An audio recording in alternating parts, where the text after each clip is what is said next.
வணக்கம். நம்மளுடைய தாய் தமிழை வாழ்த்தி வணங்கி இந்த நிகழ்ச்சிக்கு வாய்ப்பளித்த ஐயா அவர்களை, இங்கே கூடியிருக்கக்கூடிய அறிஞர் பெருமக்களை வாழ்த்தி வணங்கி தொடங்குகிறேன். என்னுடைய பெயர் ஆலம்பாபா.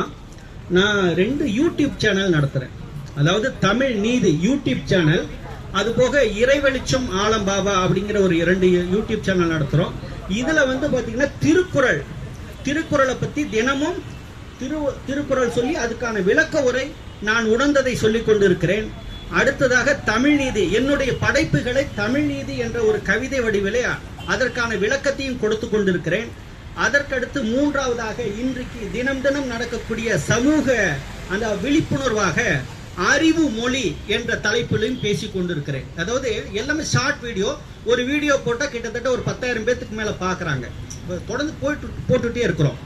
எதற்காக சொல்கிறேன் என்று சொன்னால், நாம் உயிரோடு இருக்கிறோம். இந்த மண்ணுக்கும் நம்மளுடைய தாய்மொழிக்கும் நாம் ஏதாவது ஒரு பணி செய்ய வேண்டும். அதுதான் நம்மளுடைய ஒரு லட்சியமாக எடுத்துக்கொண்டு செய்து கொண்டிருக்கிறோம். நீங்களும் அவ்வாறு தொடர்ந்து செய்து கொண்டிருக்கிறீர்கள். உங்களை மனதார பாராட்டுகிறோம். ஆகவே தான் நாங்கள் இங்கே ஓடி வந்திருக்கிறோம். அதாவது நம் இயற்கை பற்றி பேச வேண்டும் என்ற தலைப்பிலே நான் கொடுத்திருக்கிறேன். அகண்ட இருள்வெளியின் சிறு துகளே சூரிய குடும்பம்.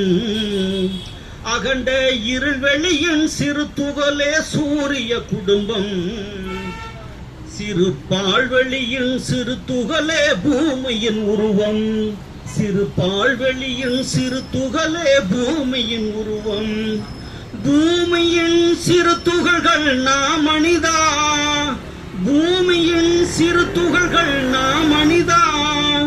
நம்மிலும் சிறு துகள் நம் உயிர் துகள் மனிதா. நம்மிலும் சிறு துகள் நம் உயிர் துகள் மனிதா. அன்பர்களே, நாம் ஏதோ ஒரு பெரிய மனிதனை போல், ஒரு நான் என்ற ஒரு படித்து விட்டோம், பெரிய அறிவாளி போல் நாம் நினைத்துக் கொண்டிருக்கிறோம். ஆனால் இந்த அகண்ட வெளிக்கு நம்மளுடைய சூரிய குடும்பம் ஒரு துகள் தான்.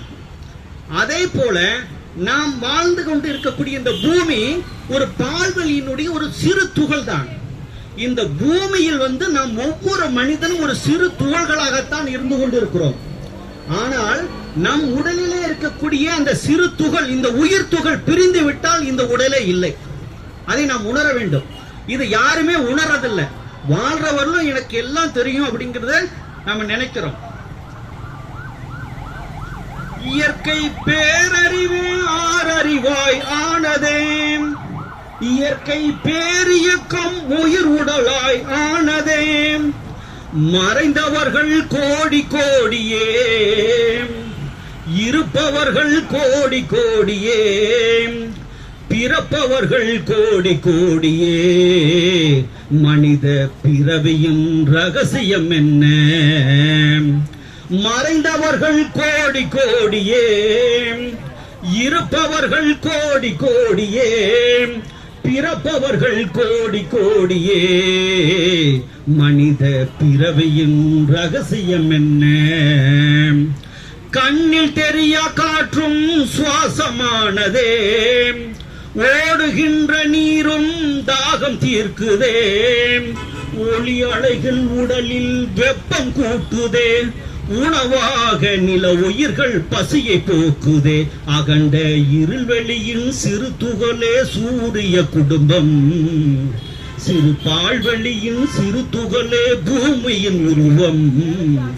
பூமியின் சிறு துகள்கள் நாம் மனிதா.